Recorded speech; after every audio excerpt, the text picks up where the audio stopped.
आज किसी को कह दे कि ये बाइज्जत बरी किया जाता है, ये निर्दोष है, तो अब कोई भी उस पे उंगली उठा के उस पे इल्जाम नहीं लगा सकता है। I'm talking about Supreme Court, the highest court. मैं supreme court Otherwise, people can go from a lower court to higher court. But when Supreme Court says it, that ends it. But think about this. इसके बारे में सोचो। Above Supreme Court, there is a court supreme court से ऊपर एक court है, where our Father sits on His throne and He says, I have declared them righteous. जहां पर हमारा पिता सिंहासन पर बैठकर कहता है, मैं इन्हें धर्मी घोषित करता हूं। अगर मेरे पिता ने कह दिया कि हम धर्मी हैं, तो कुछ फर्क नहीं पड़ता लोग क्या बोले, because the one who made the heavens and earth declares you righteous. If my father has said that I am righteous, now it doesn't matter who says what, because your father has declared you are righteous. Righteous and given a right standing with God. धर्मी बनाए गए और परमेश्वर के साथ एक सही स्थान दिया गया आपको। You have a right standing with God. परमेश्वर के साथ एक सही स्थान आपको दिया गया। You can stand boldly in the presence of your Father. आप साहस के साथ अपने पिता के सामने खड़े हो सकते हो। That's why many believers have been robbed of this beautiful eternal life that Jesus has given. They are not enjoying this. All that they are doing is they're worried, not having peace with God, no boldness.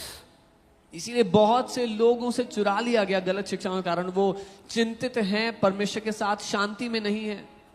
You have to come to a place where you stand on what the Bible says. आपको उस जगह पे पहुंच जाना है जहां Not what a popular teaching says. जहां आप उस जगह खड़े हो जाओ जो बाइबल कहती है, कि लोक प्रसिद्ध शिक्षा जो कहती है वो नहीं। No, but pastor, but I'm sinner, I sin. No, you're not sinner, you're stupid. ओ लेकिन पास्टर आपको बताना मैं पापी हूं। नहीं, पापी नहीं हूं, मूर्ख हो। Because you don't believe God's word. क्योंकि आप परमेश्वर के वचन को नहीं मानते। How can you be righteous sinner? आप एक धर्मी पापी कैसे हो सकते हो? Either you are righteous or you are a sinner. If you are a sinner, I will tell you, get saved. But if you are saved and then you call yourself a sinner, I would say, get some wisdom. या तो आप धर्मी हो सकते हो या आप पापी हो सकते हो। अगर आप कहते हो कि आप पापी हो तो मैं कहूंगा फिर उद्धार पा लो। अगर आप कहते हो आपने उद्धार पा लिया और आप कहते हो कि आप पापी हो तो मैं कहूंगा बुद्धि ले लो थोड़ी। You don't believe God's word, that's the problem. आप परमेश्वर के वचन को नहीं मानते, ये आपकी दिक्कत है। Believe your feelings. अपनी भावनाओं को मानते हो।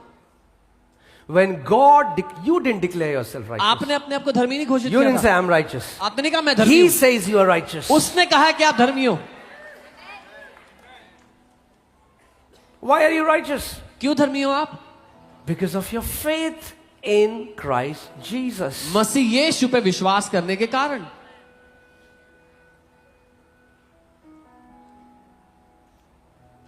Amen?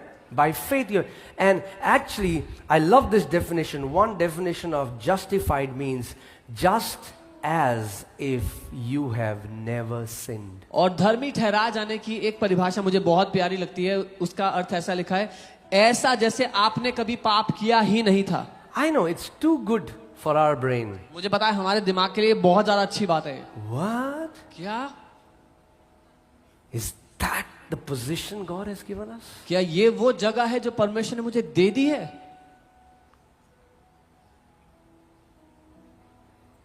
See, the Father doesn't see like we see. पिता वैसे नहीं देखता जैसे हम देखते हैं। When He sees, जब वो देखता है, He sees you in Christ. वो आपको मसीह में देखता And है। because you are in Christ, और क्योंकि आप मसीह में हो, He sees you righteous. वो आपको धर्मी देखता है। Okay, so let us grasp the fact that we have. Let us grasp it, because if you won't grasp it, if you don't believe it, if you don't meditate on it, man, even though you are saved, you'll think like a sinner. Even though you're God's children, you will think like a slave, because you have not grasped this reality of what Jesus Christ has done. तो आओ हम इस बात को थाम लें, इस पर कब्जा कर लें, क्योंकि अगर आपने इस बात को पकड़ा नहीं, इस पर कब्जा नहीं किया, तो हालांकि आप परमेश्वर की संतान हो, धर्मी ठहरा दिए गए हो, पर आप अपने दिमाग में एक पापी की तरह, एक दास की तरह जियोगे।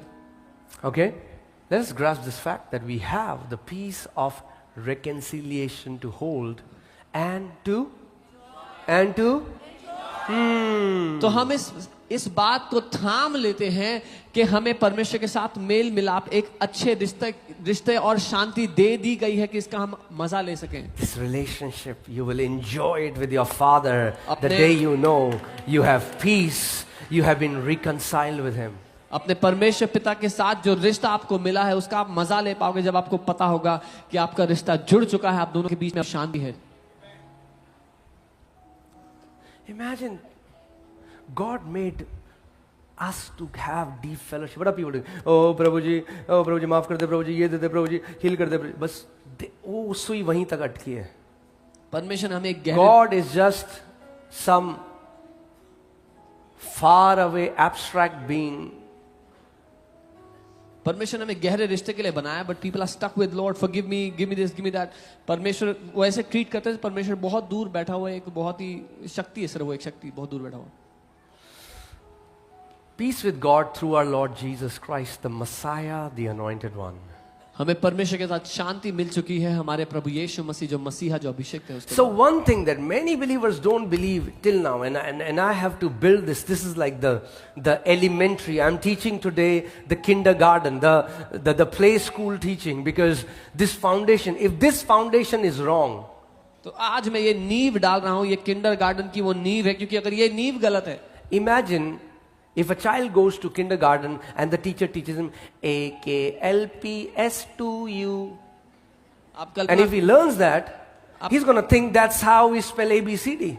So if you want to teach this kid something, you'll have to go back and dismantle what he believes and then tell him that it's not A B S T U V C, it's A B C D E F G.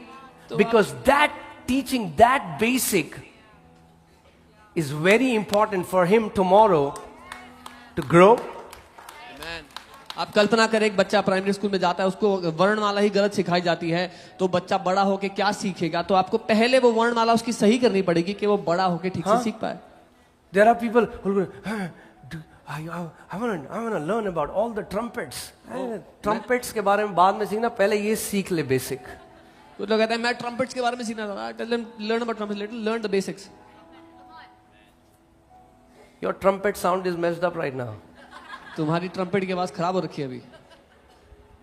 And this is not just, it's for me, it's for us.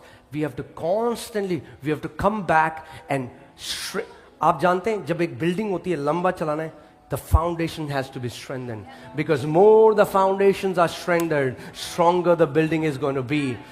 These are the this is the foundation of the gospel. If you don't understand this, nothing else is going to make sense. जितना एक इमारत की नींव मजबूत होगी उतना वो इमारत लंबा टिक पाएगी. अगर आप ये नहीं समझते हैं तो बाकी कुछ भी समझ में नहीं आएगा.